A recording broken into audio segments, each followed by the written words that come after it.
কিস্তির ম্যাডামের লগে ল্যান্ড লাগাইছি। কি করুম, মার নাম দিয়ে একটা কিস্তি তুলছিলাম। ওখান কাম কই রে, কিস্তি দিতে দিতে একবারে ফেপড়া মেপড়া বেড়ে জায়গা, কিস্তি আর দিয়ে হারিয়ে দাঁড় দেনা কই রে, মনে করেন বিধি কিস্তা করে হালাইছি। পরে মাথায় কুবুদ্ধি ঢুকলো যে কিস্তির ম্যাডামের লগে প্রেম করি একটু, হয়তো কিস্তিটা মা পাবো নি। কি করবো ম্যাডামে খালি একদিন কিস্তির লেগে বারবার করে ফোন দিবেন এসে। পরে কইলাম যে ম্যাডাম কিস্তি তো দিমু, তবে একটু লেট হইব, কিন্তু আপনি আমার বারবার ফোন দিয়েন। হ্যাঁ কই কেন বারবার ফোন দিতে হইব কেন, যদি দেন তাহলে দিয়ে যাবেন সুন্দর মতো। আমি কই না, আপনি ফোন দিলে আমার ভালো লাগে, আপনার যে সুন্দর কণ্ঠ, এই কণ্ঠ শুনবার মন চায়। আর যখন কিস্তি দিমু তখন কিন্তু আপনি আবার অন্য কাউরে পাঠায়েন না। কয় কি কইতেছেন এইগুলা? আমি কইলাম আরে আপনার দেখতে আমার ভালো লাগে, সেই ভালো লাগে, এতদিন কিছু কই নাই, আজকে কই দিলাম, কি লেগে জানি ভালো লাগতেছে না, আপনার সিজে মরে যাঙ্গা মনে হয়।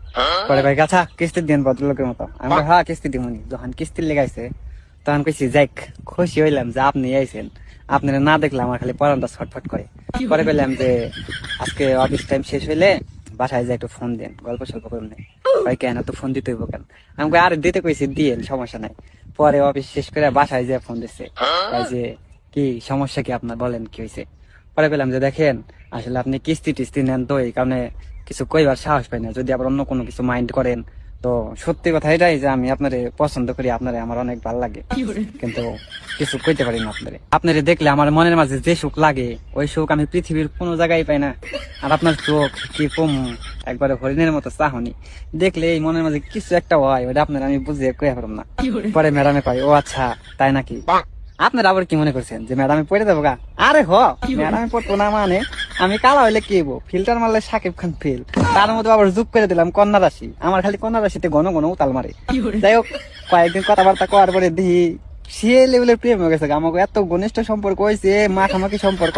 এখন মাঝে মাঝে ফোন দিলে খালি কই যে রাস্তাঘাটে দেখা হলে খালি সালাম দিও না, শুভেচ্ছা আমিও দিও। দুঃখের কথা কই হয় না, সে হয় না, দুই একটু শুনে নিবার মন চায়। যাই হোক পরে একদিন আবিল দেখাইলাম, বললাম যে দেখো আমি তো অনেক সমস্যায় পড়ে গেছি গে, এখন কিস্তি দিলে তো আমার ওই সমস্যাটার সমাধান হয় না, মিশা কথা কয়ে দিলাম বানিয়ে বানিয়ে। পরে কাজে ঠিক আছে তুমি কিস্তি নিয়ে টেনশন করো না, প্রত্যেক মাসে মাসে কিস্তি এটা আমি দিয়ে দিব নি, তুমি আপাতত ভালো মতো চলো। এটাই তো চাইছিলে যে কিস্তি দেখালে মা পই, তখন এই কিস্তি যখন শেষ হয়ে যাবে তখন কমু যে শুনো আমাকে তো বিয়ার সাথে করান লাগবো, এমনি করে আর কয়েকদিন থাকমু। আর এই কাম কাজ করে তো দিশা মিশা পাওয়া যায় না, কোল কিনারা পাওয়া যায় না, তাহলে বিদেশ যাবো।